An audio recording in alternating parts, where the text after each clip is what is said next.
हमने और चंद वडेरे हमने। वालेकुम कहाँ से आए?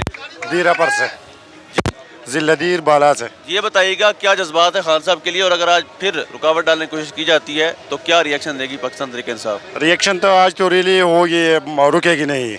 वो इसलिए कि मैं चंद मिसालें आपको दे दूंगा। सबसे पहले तो आप, जब हमने ये सोचा था पहले कि हमारे लीडर्स ने कि बंगाल हम पे ऊपर बोझ है, उसको अलग कर दिया ना। आज आप अगर किसी को कुछ बात समझ रहा है तो सिर्फ यही हमारे लिए काफ़ी है कि उसके पास उधर बांग्लादेश में अभी तकरीबन 80 अरब डॉलर पड़ा है रिजर्व में। हमारे पास कितने हैं और ये किसके हैं? जिम्मेदार कौन है? हम अपने लिए नहीं उठे हैं, अपने बच्चों के लिए खातिर उठे हैं। आज रैली भी होगी, इलेक्शन भी होगा, ये कौम आज़ाद होगा। ये 1947 में आज़ाद नहीं हुआ था, अभी हकीकी आज़ादी है, हम समझ चुके हैं। ये बाहर जो कैंपों में पड़ा है ना,